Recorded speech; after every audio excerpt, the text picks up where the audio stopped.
नमस्कार, मैं डॉक्टर निशांत सोनी आज आपसे ब्रेकियल प्लेक्सस इंजरीज के एक ट्रीटमेंट प्रोटोकॉल के बारे में डिस्कस करने वाला हूँ। इस हिसाब से आपको ये आइडिया लगेगा कि आपको कब कब डॉक्टर के पास जाना है, ट्रीटमेंट जो है वो किस डेट पर या किस टाइम पर कैसे पॉसिबल है, basically brachial plexus injuries manage कैसे की जाती हैं और मैं आशा करता हूँ ये आपको हेल्प करेगा आपके इंजरी को बेटर मैनेज करने में।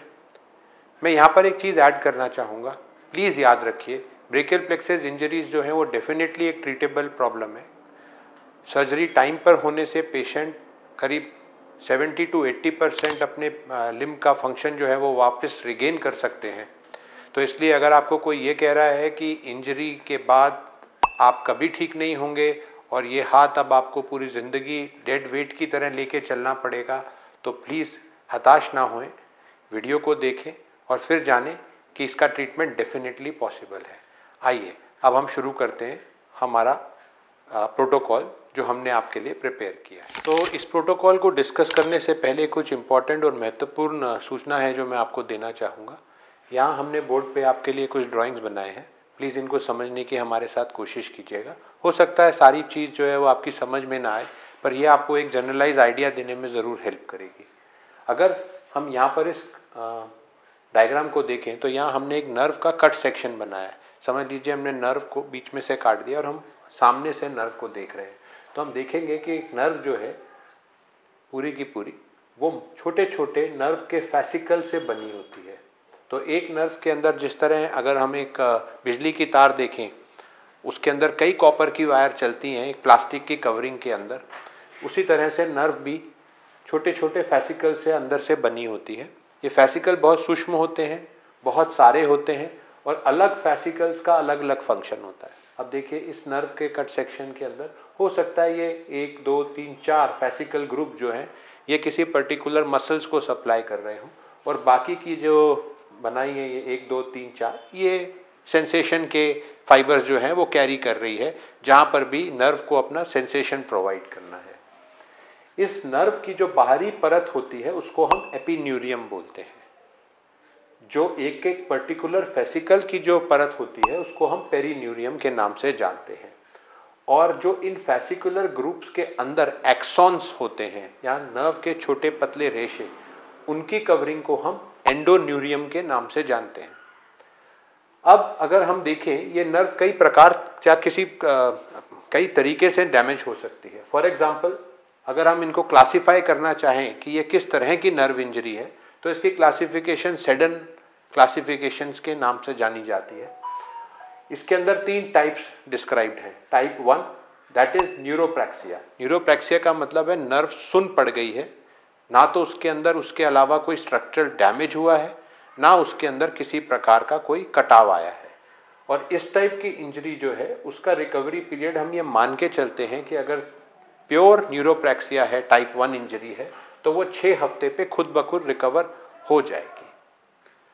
टाइप 2 नर्व इंजरीज जो है उनको हम एक्सॉन्टोमेसिस के नाम से जानते हैं। इसका मतलब है जो एक्सॉन्स है उसके अंदर किसी न किसी प्रकार का कुछ डैमेज हुआ है, मतलब पेरीन्यूरियम तक ये इंजरी पहुंची है लेकिन एंडोन्यूरियम अभी भी इंटैक्ट हो सकता है। इसके अंदर हम लोग 6 वीक्स to 3 मंथ्स का रिकवरी पीरियड मान के चलते हैं। कई बार ये रिकवरी पीरियड हमारे क्लिनिकल एग्जामिनेशन में अगर हम देखते हैं रिकवरी शुरू हो गई है लेकिन पूरी तरह नहीं आई, तो हम लोग 6 वीक्स to 4.5 मंथ्स तक भी इस रिकवरी पीरियड को लेकर के चलते हैं कुछ टाइप की नर्व इंजरीज में।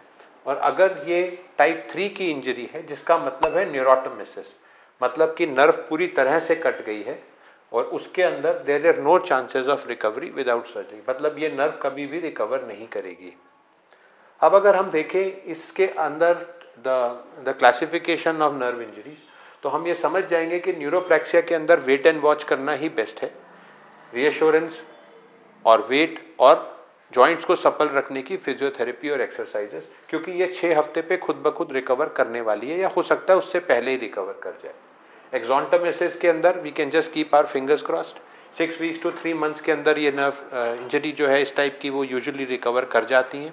और अगर ये नर्व इंजरी इस टाइप की इस पीरियड में नहीं रिकवर कर रही है तो हम फिर इसको टाइप 3 मान करके ही चलेंगे कि नर्व जो है वो हो सकता है इतनी डैमेज हो गई हो कि उसके अंदर एक्सॉन्स भी कट गए हों, एपिन्यूरियम, पेरिन्यूरियम, जितना कनेक्टिव टिश्यू उस नर्व के फैसिकल्स को आपस में बांध के रखता है वो भी सारा का सारा डैमेज हो गया है, या नर्व पूरी 2 पार्ट्स में डिवाइड हो गई है। तो उस सूरत के अंदर हमें सर्जिकली इंटरवीन करना बेटर है।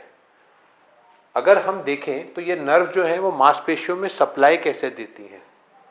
समझ लीजिए एक मसल का डायग्राम है, मान लीजिए मेरी बाइसेप्स है, इसके अंदर एक पर्टिकुलर स्पॉट पर एक जंक्शन होता है जिसको हम न्यूरोमस्कुलर जंक्शन के नाम से जाते हैं, नर्व और मसल का जंक्शन। समझ लीजिए एक सर्किट बॉक्स है जिसके अंदर ये नर्व एंड करती है। जहाँ पर ये नर्व एंड करती है वहाँ पर ये छोटे छोटे फाइबर्स इस पर्टिकुलर पॉइंट पर देते हुए ख़त्म हो जाती है। मतलब नर्व जो है वो पूरी मसल के अंदर अपने रेशे नहीं देगी, बल्कि इस पर्टिकुलर पॉइंट तक ही अपने रेशे पहुंचाएगी, और इस पॉइंट की एक्साइटेशन होने से या इस सर्किट बॉक्स में करंट पहुंचने से पूरा मसल जो है वो एक यूनिट की तरह कॉन्ट्रैक्ट करेगा, या उसके अंदर मूवमेंट आएगी या हरकत आएगी। ये न्यूरोमस्कुलर जंक्शन इंपॉर्टेंट क्यों है? ये न्यूरोमस्कुलर जंक्शन जो है वो नर्व इंजरी के बाद में 9 से 12 महीने पर डिजेनरेट होना शुरू हो जाता है या खराब होना शुरू हो जाता है। ऐसी सूरत के अंदर अगर हम लोग नर्व के अंदर उसका जो सेंसेशन है या नर्व के अंदर जो इम्पल्स है, अगर हम उसको रीएस्टैब्लिश भी कर दें, तब भी न्यूरोमस्कुलर जंक्शन के खराब होने के बाद ये मसल शायद कभी भी वर्क ना करे। तो इसलिए 9 to 12 मंथ्स न्यूरोमस्कुलर जंक्शन को प्रोटेक्ट करने के लिए उससे पहले नर्व का रिपेयर हो जाना या नर्व की सर्जरी हो जाना बहुत ज़रूरी है। तो अगर कोई भी इंजरी है उसके अंदर हम 9 महीने से ज़्यादा कभी भी वेट नहीं करेंगे, और 9 महीने भी स्ट्रेचिंग इट टू फार, बहुत दूर ले जाने वाली बात है। हम कोशिश करेंगे कि हम 6 मंथ्स पर आइडियली हम लोग जो ट्रीटमेंट है या सर्जरी जो है वो जो भी मुनासिब है वो हम प्रक्रिया जो है वो कर दें। तो याद रखिएगा न्यूरोमस्कुलर जंक्शन 9 to 12 मंथ्स पर डिजेनरेट हो जाता है, और इसकी डिजेनरेशन के बाद में नर्व को वापस चलाने पर भली भांति कोई भी रिजल्ट आने की कोई संभावना नहीं हो।